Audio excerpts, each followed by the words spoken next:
So I get over there and I'm riding my bicycle. I take my shirt off just to work out, and I'm rediscovering New York City. And this woman walks up to me. She's like, "Hey, are you a personal trainer?" And I'm fresh out, same day. And I go, "Yeah." All right. I said, "Yeah, Let's go. I'm a personal trainer."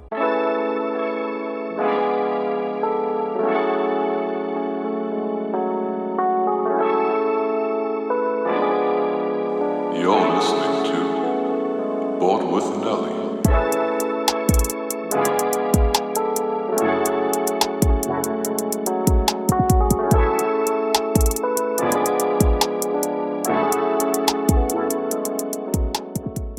Yeah, so tell me a little bit about, how you grew up in New York, what life was like. What life is like in New York. Well, you're talking about the 80s. You're talking about crack epidemic, right? Mass incarceration, purposely designed for that purpose, redlining, all that stuff. And so I grew up in Bedford-Stuyvesant, which was like all boroughs, and New York City was just saturated in poverty, man, as a design. And you basically saw, you became what you saw. Right. There's, I don't quote rappers because, it's like they lived my life, and majority of them really didn't live that lifestyle. Right? But there's one quote from Jay-Z, who's from Bed-Stuyvesant, and he said, "I'm around the corner, down the block, and up the street from where the pimps, prostitutes, and the drug lords meet." So if you can imagine that word for word being a layout of what a child steps out of his or her building, project building, or brownstone, if that's their initial experience after their first developmental environment, that's what they see. Down the block, around the corner, and up the street from where the pimps, prostitutes, and the drug lords meet. That's what you are drawn to. That's the attraction. And then when you look back, if your parents, which was widespread, was struggling, that two-parent home structure wasn't there, or something was missing due to history. You know what I mean? That's what I fell into. So, I saw violence. That's all I saw. A product of your environment, essentially. Product, yeah. And then there'll be those that argue that, right? Right. Those that argue that product of your environment, while other people took different routes. But the vast majority of people of color, particularly Black people, as indigenous people, have been completely annihilated from this land, right? Completely gone, like mass murdered, right? And right. I'm from Canada. You don't have to tell me about. You don't have to tell me about that. We've also done some atrocities here as well. Oh yeah, 100%. Well, every group of people has a dark past usually. Not nearly as much as, in comparison, my long shot, as the Native Americans and the African Americans. Yeah. Nothing in comparison. The Holocaust is nothing. The original Holocaust, it was the African Holocaust, right? What happened to indigenous people was a complete annihilation of the people, with the audacity to say, we're going to give you a reservation. Your land is reserved. Right? So yeah, that was the experience, man. I had a good, upbringing. Is that, this is what we saw. My father, he was a very rough dude, and fell in love with my mom, who was a sweetheart. And two fiery personalities, both born into poverty, outside of my mother's side, who somehow we have a kinship to my great-grandma, whom I grew up with, was one of the first Black people, not women, but between genders. She was one of the first Black individuals to have a brownstone full-out ownership. So she was able, we don't know her history, even though I grew up with her. She was able to pass down a legacy that kind of, in a large way, helped me after coming home from prison, get back on my feet in a different route. So that's what I saw, man. My upbringing was hard, man. I seen people pull out of buildings butt naked, beat up, stomped out. I seen drug shootout wars, and seen everything that you can possibly think of.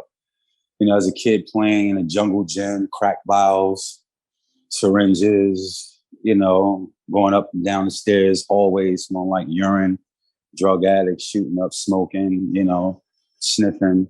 Sniffing with cocaine is very rare in the ghetto. Why? Because that's a rich man's drug. Crack is a poor man's drug, hence, created to be put in a particular area. And eventually I got caught up into what we call a game. You know what I mean? Selling drugs. I used to sell fake. I used to sell dummies when I was a kid. So my father was a rough dude. I knew it wasn't any repercussions that I would have to deal with. So I would fill up these, at that time, it were vials, 2 for 5s, trays, nickel, 10 by 12s. And, I would fill it up with soap and a paper bag. And I would sell it to the crackheads, and they'd come after me, but they knew I couldn't do anything to me because of who my father was, right? So that was my first experience, you know what I mean? So you got a little money from that. You thought like, okay, like this is, I can get by with this. Well, no, I didn't say I could get by. I wanted more, right? I wanted more. And so, my parents didn't have it. They didn't have the education, and with the education of financial education. Right, that's huge. We're talking about financial literacy. That's the big thing. Financial literacy, to be able to have a conversation at the dinner table and educate your children at 10 and upward about taxes, about saving, about investing, opening up trust accounts, blah, blah, blah, blah, blah, blah, blah, blah, blah, blah.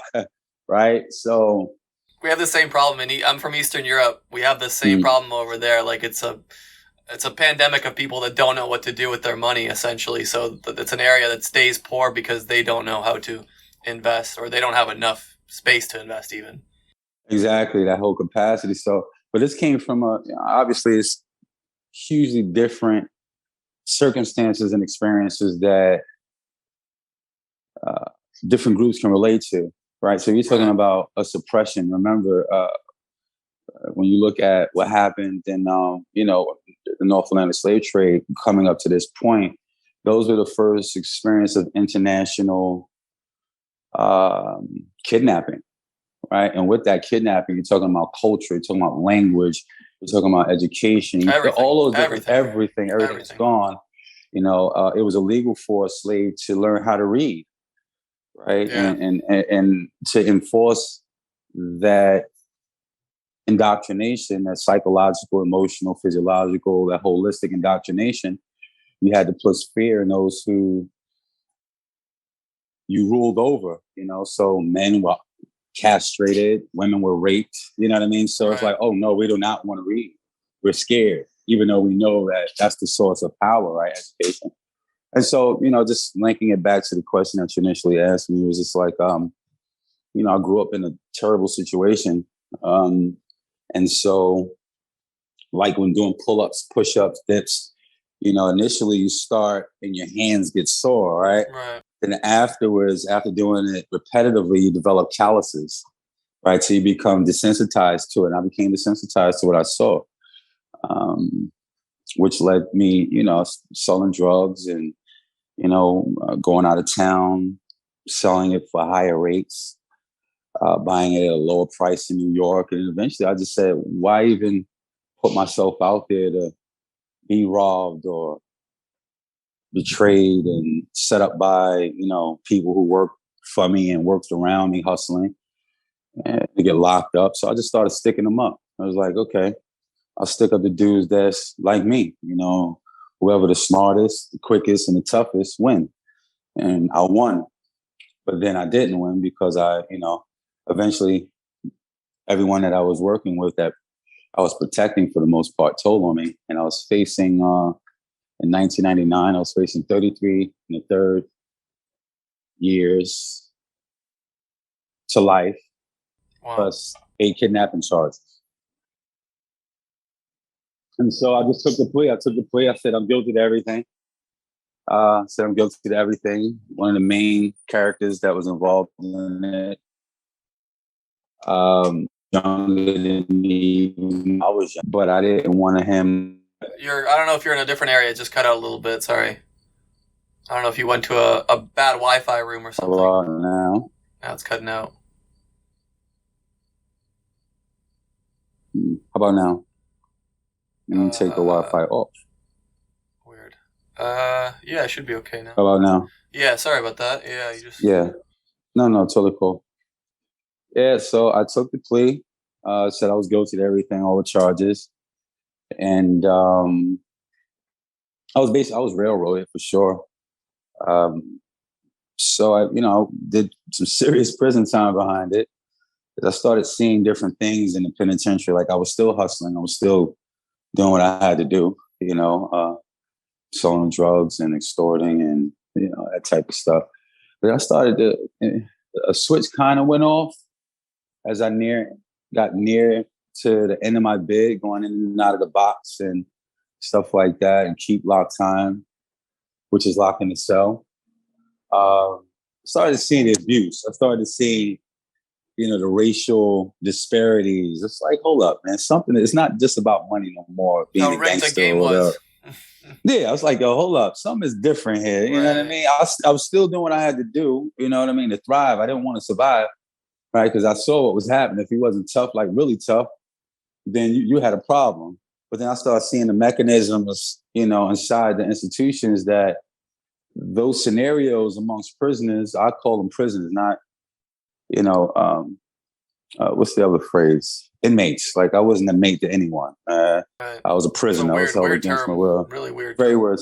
Yeah, 100%. And I was like, oh, these people here are really shifting things in here that cause people to have issues with one another, different organizations, if you will, or gangs, we call it what it is, do things to, cause a riot or cause beef between. And I said, okay. And then I started getting into it with the COs there. I started seeing the racial stuff, like, they call me a house nigga. And right there, I'm punching your mouth. That's what I did. I punch you right in the mouth, and whatever happens after that happens. So they threw me in the box, tortured me basically, wouldn't feed me for days, broke a few ribs, and they let me out and I do it again. And Porsche monkey, never heard no shit like that. Punch him right in the mouth. They sent me in the box, and I think it was maybe the third or fourth time I went to the box. They sent me to an all-box prison. They actually have prisons where it's just complete SHU, special housing units. So you have like no population, no movement except the cadre. Those are the individuals who clean in prison and feed the prisoners. And went to Southport, and man, you're talking about corruption at its finest. No outside scrutiny, nothing. I mean, they basically get away with murder, and they create the narrative for the outside world with the assistance of the media, and be like, hey, these people are monsters. They're this, they're that. You know what I mean? And not knowing that. Dehumanize them. Yeah, dehumanize. And not even dehumanize them. They create a whole narrative, man, a whole script, where people really believe what's going on, like from their perspective, when they're actually, creating problems and placing bets, like monetary bets amongst each other. They'll have a feminine or a gay prisoner, male prisoner, and they would take them out the cell into their own little room and have him dancing, bring thongs and a bra, and have them dancing in their little private little strip room, throwing stamps at them, because that's currency. It's one of the forms of currency in prison. Jesus, you say, wow, yeah, you think about that in the world, you're like, the world outside of prison, that's the world in and of itself. So, I just, that switch clicked for me very aggressively. And it wasn't just me being a gangster or, I have to get money and I'm doing what I got to do.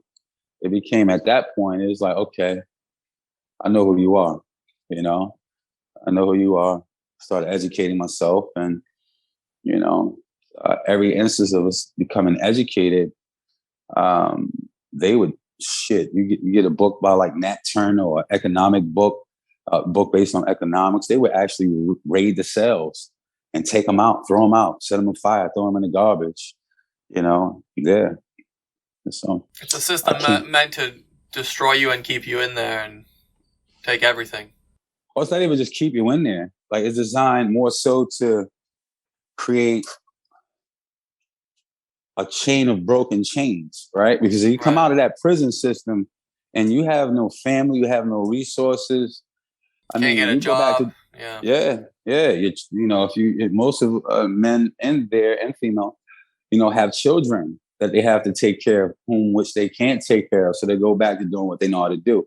And then, real talk, it puts people in society at more risk, right? Of course, Yeah. The person don't have, nothing to look forward to. Nothing to lose. Nothing to lose. Yeah. And, one person for one ex-convict, how often is it that a person commits a crime, coming out of prison, financially driven, gets caught in the first shot, second, third, fourth, fifth, right? So you're talking about victims. Right before this person gets caught. And then on the other side, if a father and mother are not together, have the education, have that family structure, then that's passed on down to the children. You also have a public that, sees a criminal of any kind and has absolutely no sympathy or understanding or even wants them to rebound, right? You have like, oh, he's a criminal, therefore I assume this, this, and this, when they don't actually know anything. So it's like you won't get any sympathy from the general public who will believe anything and everything about every criminal, right? So it's a system that's just broken from the top down. Correct. But it's designed that way. It's not designed broken that way, right? You're right. Yeah, it's designed. Right. We have to change the language. I hate trying to educate people to some things that they should be fully aware of. Right. And it comes from either blind ignorance, which I refuse to accept, or complete disregard, because that as a result, you benefit from this system, right? Yeah. Because it's a well-oiled wheel. Like, it's churning and churning and churning and producing in that churning the direct results that it was designed to produce. I mean, I don't know if you saw a few days ago the article that came out from NPR. Former judges who sent kids to jail for kickbacks must now pay $200 million plus. So these two judges were sending kids as young as 8 to jail without ever letting them see their families, without ever saying goodbye to their families, for things like as as bad as jaywalking. Like some kids went to prison for jaywalking. This was 20 years ago or something like that, but that just goes to show you just how dirty the system is. You're right, man. It's well beyond dirty. Yeah, it's evil, but it was designed for that, man. When you think about all these, look at Manhattan, right? I'm in Manhattan right now. When you look at in short order, when you look at development of all of these residential commercial buildings, right? I'm in Soho. The demographic here is white, male, females, male, female, and that's my thought process. That the average medium, the average medium income is $150,000 a year. Wow, right? That's crazy, right? But it all started with the plan, right? To annihilate a people, completely eradicate them off the face of the earth, right? Mind you, it wasn't done by declaring war or landing on the shore. It was done in the most inhumane way possible, right? You look at Christopher Columbus' books, and it's relating to the judges. When you connect that to his diary, he said, wow, the Queen Elizabeth, these people were so kind. Second statement, they showed us their gold. He said, where are the mines? It's going to be easy for us to conquer them. So they didn't declare war. They didn't declare war, right? They went this way, right? And the natives went, and then the natives turned their backs. And, right? Remember, the first international declaration and initiation of chemical warfare was through chickenpox. Yeah. Right. Yeah. And so that set the stage. After you eradicate those people, these people here, those genuine people who were warriors, if you land on the shore, declared that it'd have been an entirely different outcome, right? It had been pitched. Same thing with the Africans. So now kidnapping, right? Natural resources, and created this new world in the liking of Europe, right? The New World has been here long before they discovered that the world was circular, you know what I mean? And the Africans and the Indians were travelers, world travelers, right? Bartering system. So now you have this situation where they've created a new empire, right? And in doing so, those very same people who, through unpaid forced labor, are discluded from participating in not only the domestic market, right, but also the global market. We can't play, you know, and so it sets the stage for these individuals who have power within their system, economical, political, academic, to do these different types of things and go underneath the rug, you know, until some whistleblower years later, 2 decades now, years later, find out, okay, well, I'm going to expose this, right? But look at what's happened to those families. Just one individual, just one kid, because it doesn't just break down that individual. We're talking about entire family structure, right? Entire family structure. So I don't even know what to, like, how to even proceed in, you know, talking on it. It's like everyone should read about Columbus and learn about the history there, because it's atrocious. Everyone should be educated on what fucking happens when the conquerors come. And they wanted the conquerors. I refuse to call him a conqueror. What's the word? Is there a worse word? I'll call him a deceiver. He's a deceiver. Because he was a coward. Yeah, didn't, you know, declare war on someone. You declare, because they was fighting amongst themselves, right? Ireland, England, Portugal, Portugal, the Spaniards. They were fighting there. All the resources, you know, they found later who came from Africa and here when the Moors actually introduced themselves to them, and educated them. The world is not flat. No. This is gold, diamonds, rubies. We have all these different things. The teeth were in Europe was like the body sense. It was all disgusting, and they educated them very kindly. Remember, if you look at the mushwak is found in today's toothpaste. It was the Moors who said, "Hey, listen, man, here, brush your teeth. Wow. You know, here's the device, which is a natural plant called the mushwak. You know, wash your teeth. Oh wow, it's the stench." There's a stench. Remember when those ballrooms? Yeah, and you look at the history, man. It's not history. Look at the story. The story, yeah. Don't look at history. History is by the said conquerors. Right. Hence the deceivers. Look at the story. You look at the ballroom dancing. You look at these elaborate gowns. They waltzing in. It was stench. It stunk. It was illegal for civilians to bathe more than twice a month in England. Yeah, 100%. Oh yeah, 100%. Right. So it was the education. They didn't look down on them. They educated them and said, no. But they reversed the narrative and said the people of this land and the people of Africa who were wealthy. Yeah. Remember, the wealthiest man in history. It's not no Buffett or Gates and Elon Musk. No, it was Mansa Musa. And they made movies and cartoons about him, but wouldn't disclose that he was an African man. He was a king, the Lion King. He told his son, he said, Dad, is all this mine? He said, anything that your eyes rest on is yours. He said, is yours. That was the story of Mansa Musa. But the narrative is different. So we have this here, right? You have people in today's modern world in America, we just, people of color, after going through all of these struggles, even creating the original Wall Street. We created the original Wall Street, even after slavery and the Jim Crow and all these different things, creating our own language because we couldn't learn how to read. We had to create our own language after the language was stolen from us.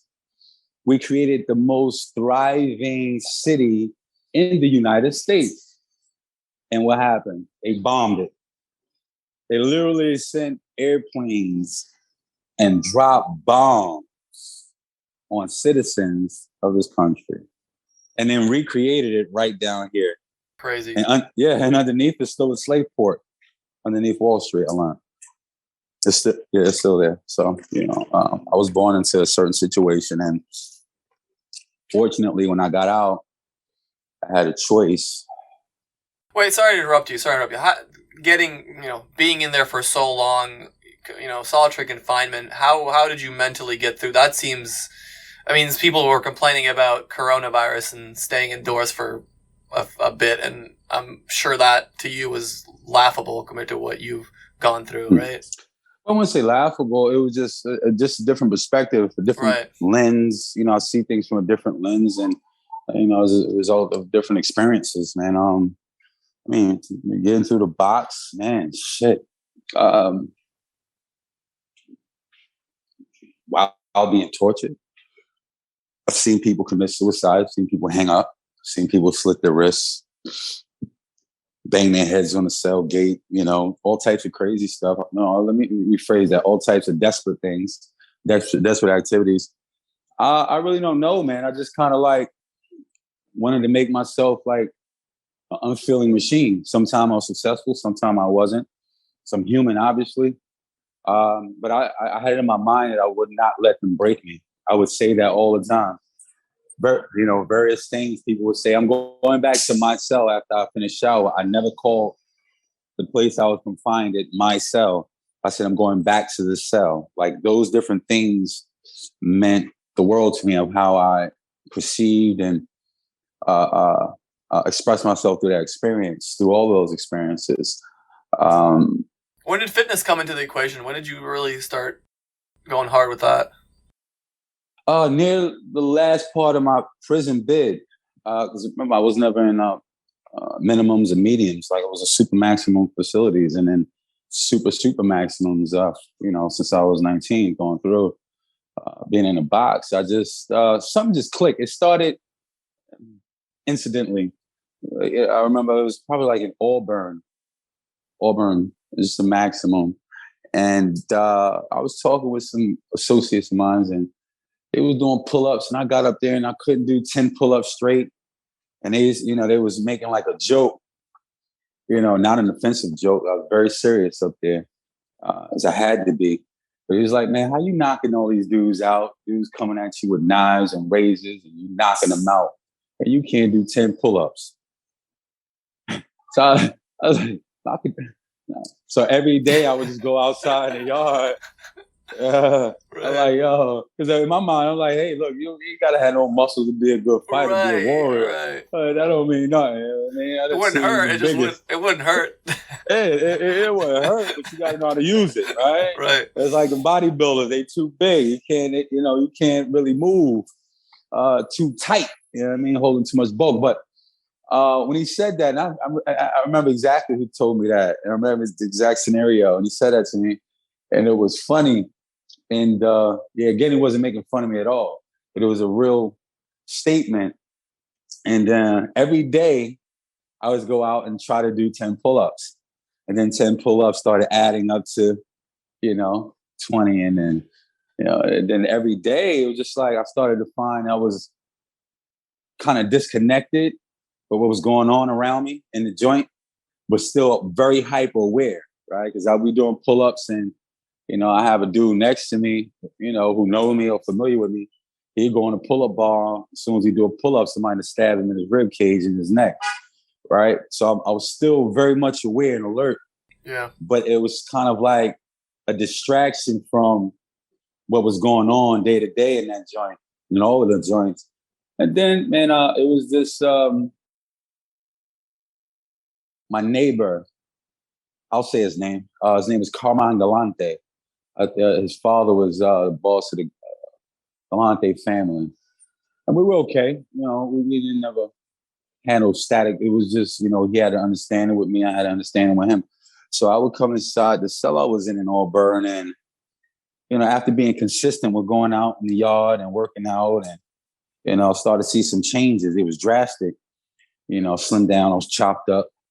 Then he gave me this book. I'll never forget. It's called The Body Sculpting Bible for Men.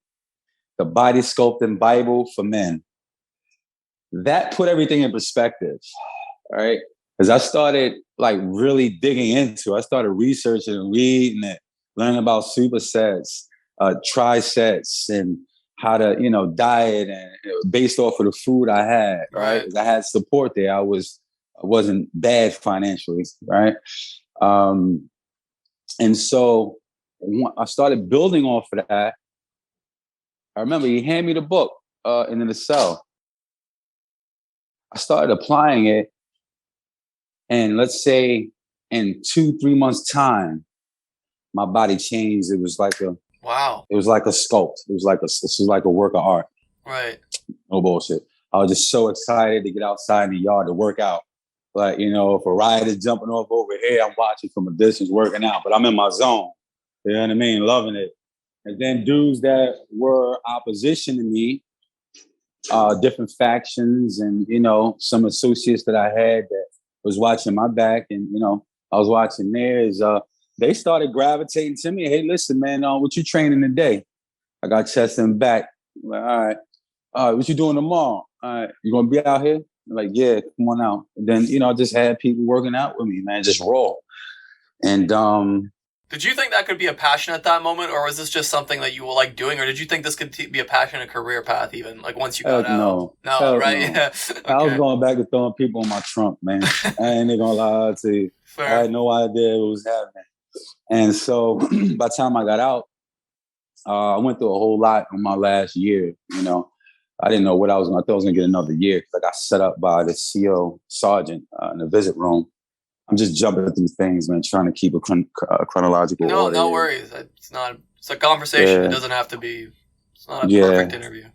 Yeah, I'm just jumping through, no worries. Without all the nitty and gritty. No worries. There's this sergeant named Sergeant Volpe, and he didn't like the fact that there was an Italian woman that was coming to visit me for the most part every day. My mother had bumped into her on the visit floor, and she was attracted. She was like, I live in the neighborhood. I would love to come see your son. And we developed a relationship.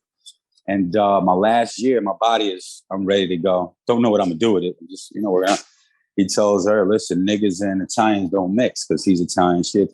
So he told her, listen, you come back up here, he ain't coming home. And I was on my way to the board. After doing 13 years, I could have got an early release. So what he did was he put a makeshift ice pick in my radiator that was in the cell. And they gave me a year.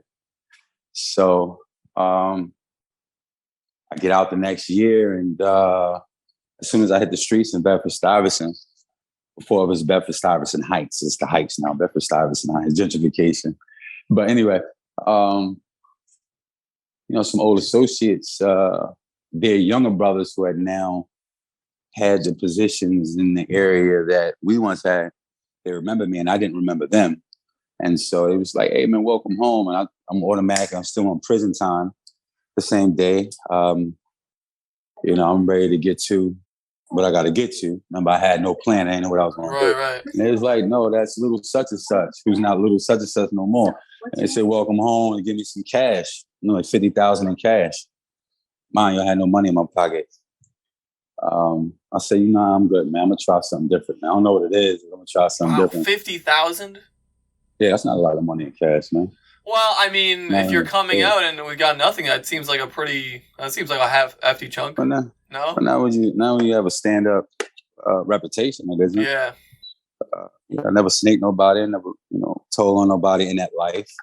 I was always stand up. If you was what I presume to be my friend, then, whatever it was, whatever the danger was, if, I had to go there, we went there. So you were saying, if we're talking about 50,000 getting out. Yeah, 50,000 coming out. And, I remember my mom, she's like, listen, man, I know you want to get out here and do what you got to do, but, find another way, because I can't do, no more prison time with you, right? Her coming back, going back and forth to see me in the box, not even population, will see me locked up in a cage where I can't even touch her. You know what I mean? And so she gave me a bicycle that day. She's like, listen, once things are going to happen for you, you just got to, figure it out. And so I literally rode my bicycle from Bedford-Stuyvesant, ironically, all the way down through West Houston, all the way to West Side Highway. And I'm seeing people with these in their ear as I'm riding. And I'm like, oh, these people working for the police, like to line me up, send me back to the joint.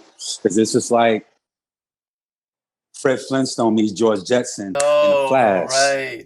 Right. So I'm thinking everybody's working with the police to set me up and send me back. Yeah. You know what I mean? I'm on parole. I got, 5 years parole. So I get over there and I'm riding my bicycle. I take my shirt off just to work out and I'm rediscovering New York City.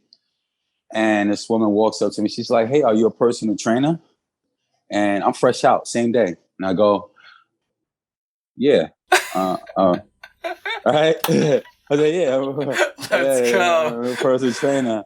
I kind of find out she's the chief marketing officer for HSBC Bank. Wow. Right? One of the banks. And then she started connecting me to her network. Yeah, right. Turnover. Then she started connecting me to different people inside her network. I was training one of the editors in chief of the Wall Street Journal. And, it just started like started these networking, people started networking. Like this was straight from Europe, from England. It was my sweetheart, very good friend of mine, love her to death.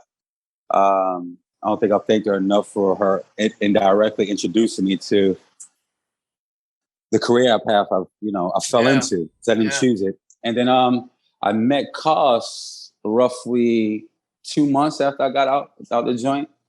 And where he was working at, they were doing job placement. And, I'm fresh out of a violent offender, and, also crazy stuff that I took a plea bargain to. And his friend, his colleague, decided to tell him my story. And she's like, I think you need to meet this guy. And I'm like, I don't want you telling this dude what I just told you. I didn't even want to tell you that. And he's like, no, son. So he ended up telling me his story. And I told him my story. And it just clicked. Yeah. It just clicked. He was like, listen, I got this company called Combody. I'm doing this, that, and the third. And I don't have any trainers. I had one. And then I said, well, look, man, I'm not going to be a trainer for anyone because I'm doing my own thing. Right. I said, I'll work with you, as this is a startup. I started learning about startups and all that stuff. And then, man, look, we just grew. It was nuts. So I decided to go to college. I went to further my education in exercise science. And Beautiful. So, as soon as I got in there, the dean, Vincent Mezzo, who now is a very good confidant of mine, he heard of my story, ex-stick-up kid, drug dealer, blah, blah, blah, blah, whatever they put up in the media about me, was attending his school, which is the best in the country. He had an interview with me. He said, listen, I want to speak to you personally. He said, I don't want any drug dealing in my school. I don't want any shootings. And I'm listening to him. I'm like, man, I could see your ass behind this shit, right? But I said, in my mind, I was just quiet. I sat there observing him.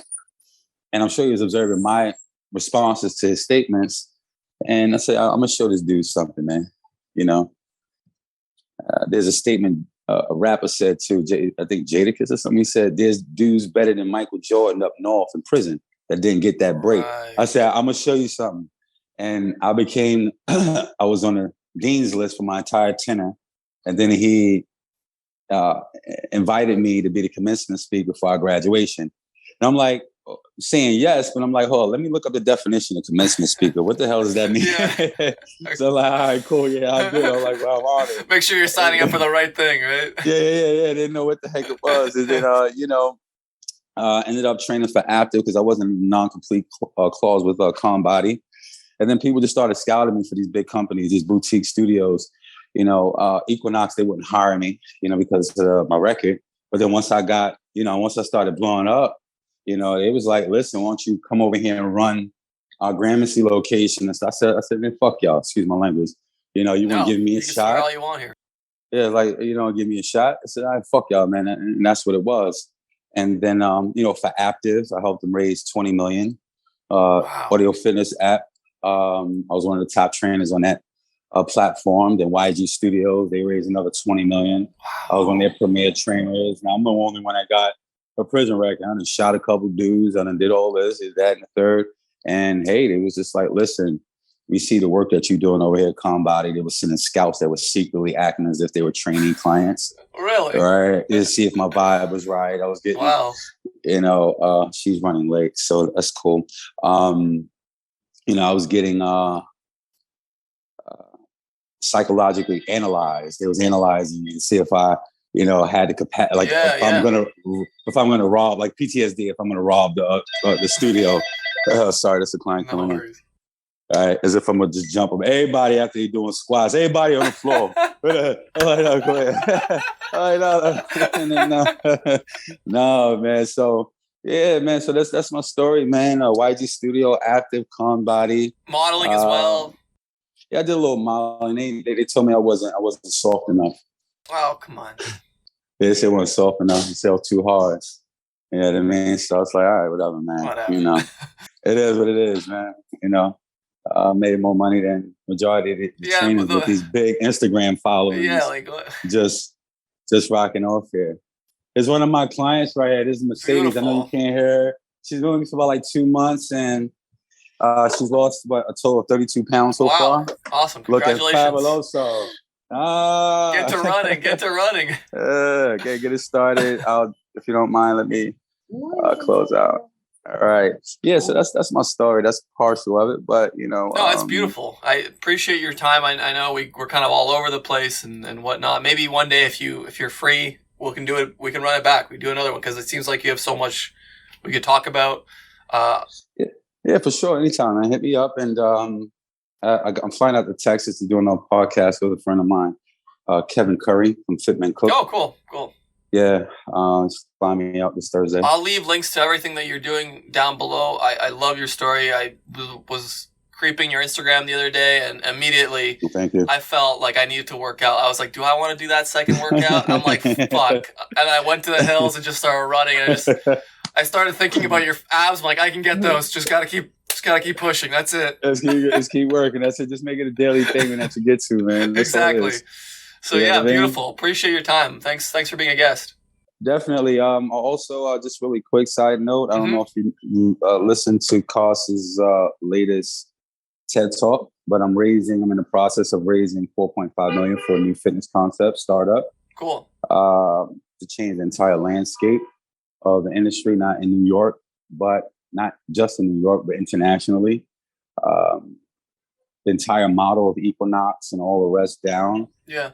It's been an employer-employee abuse relationship. Right? Smoke and mirrors. They have these trainers who they build up to have huge Instagram followings, but are only getting $50 to $60 an hour, working a minimum of 40 to 50 hours a week. In New York, that's nothing. Yeah, they can't survive in New York with that, right? Can't survive with that. So I want to turn, in short, the entire model on its hinges, right? I want to flip and invert the entire industry. And I just onboarded a co-founder and a CEO. And we're prepped. We're getting ready to start raising the cash. So we just got our pre-seed funding. So that's the large picture of what I've been working on. Very cool. And on a small scale, I'm looking to open up a private gym like this here. So far, I raised about $75K. So if you have any viewers, I'm looking for the difference of $125,000. Anyone with money that's listening, for the love of God, just please. Yeah. Yeah. It doesn't seem like a better investment to me right now. 100%. Well, listen, let me get over here to my client, and it's been a pleasure, man. Yeah, appreciate your time. Have a good one. Definitely. Likewise. Hit me up anytime. See ya. Peace.